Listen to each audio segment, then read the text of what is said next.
जीवन में हर मुस्कुराने वाला इंसान आपका शुभ चिंतक नहीं होता।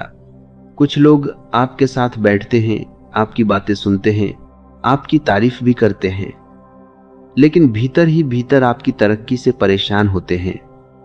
उन्हें आपकी रोशनी चुभने लगती है, क्योंकि जब कोई व्यक्ति खुद से संतुष्ट नहीं होता तब दूसरे की सफलता उसे अपनी कमी याद दिलाने लगती है।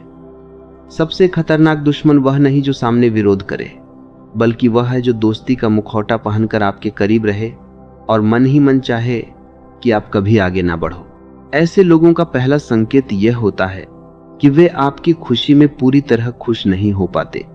अगर आपके जीवन में कुछ अच्छा हो जाए, लोग आपकी तारीफ करें, आपको सम्मान मिले, तो उनके चेहरे पर मुस्कान जरूर होगी, लेकिन आंखों में बेचैनी दिखाई देगी, क्योंकि ईर्ष्या का स्वभाव ही ऐसा है, वह दूसरे की चमक को सहन नहीं कर पाती। जो व्यक्ति भीतर से शांत होता है वह दूसरों की सफलता से प्रेरणा लेता है, लेकिन जिसके भीतर कमी और असुरक्षा होती है वह दूसरे को नीचे गिरते देखना चाहता है। दूसरा संकेत यह है कि वे हर समय आपकी कमियां ढूंढते रहते हैं। आप कितना भी अच्छा कर लो, उन्हें उसमें भी दोष नजर आएगा। अगर आप मेहनत से आगे बढ़ो तो वे कहेंगे किस्मत थी, अगर आप शांत रहो तो कहेंगे घमंडी है, क्योंकि उन्हें आपकी अच्छाई स्वीकार करने में दर्द होता है। आपकी प्रगति उन्हें अपनी कमजोरी दिखाती है। ऐसे लोग कभी आपको समझने की कोशिश नहीं करते, वे केवल आपको छोटा साबित करने की कोशिश करते हैं ताकि खुद को बड़ा महसूस कर सके। तीसरा संकेत बहुत गहरा होता है। जो व्यक्ति आपसे सबसे ज्यादा जलता है वही अक्सर आपकी नकल भी करने लगता है।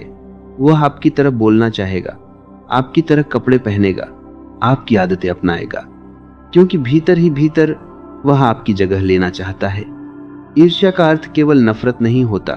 कई बार ईर्ष्या का अर्थ होता है काश मैं भी उसके जैसा होता। लेकिन जब इंसान खुद को स्वीकार नहीं कर पाता तब वह दूसरों की छाया बन जाता है। ऐसे लोग सामने मीठा बोलते हैं, लेकिन आपकी अनुपस्थिति में आपकी छवि खराब करते हैं। वे दूसरों के सामने आपकी आलोचना करेंगे, आपकी उपलब्धियों को छोटा दिखाएंगे और आपके बारे में नकारात्मक बातें फैलाएंगे, क्योंकि वे जानते हैं कि सीधे मुकाबले में वे टिक नहीं पाएंगे, इसलिए वे पीछे से वार करते हैं। याद रखना, मजबूत इंसान सामने बात करता है, जो भीतर से कमजोर होता है वही छुपकर चोट पहुंचाने की कोशिश करता है।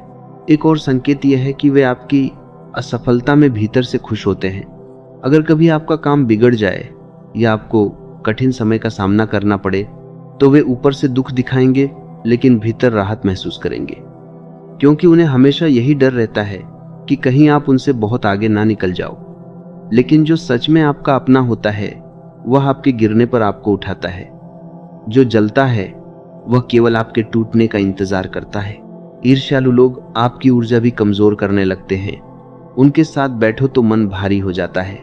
वे हर बात में नकारात्मकता फैलाते हैं, आपके सपनों को छोटा बताते हैं, आपकी हिम्मत तोड़ने की कोशिश करते हैं, क्योंकि अंधेरा हमेशा रोशनी से डरता है। इसलिए संगत बहुत महत्वपूर्ण होती है। जिन लोगों के साथ आप समय बिताते हो, धीरे धीरे आप वैसा ही सोचने लगते हो।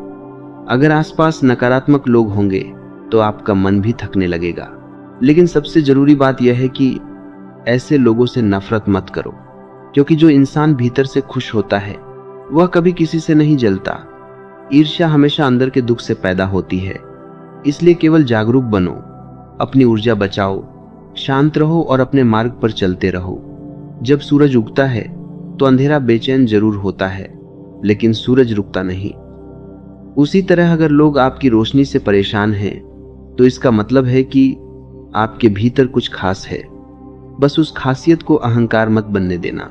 विनम्र रहना, जागरूक रहना और याद रखना, सबसे बड़ी जीत दूसरों को हराने में नहीं बल्कि खुद को बेहतर बनाने में होती है।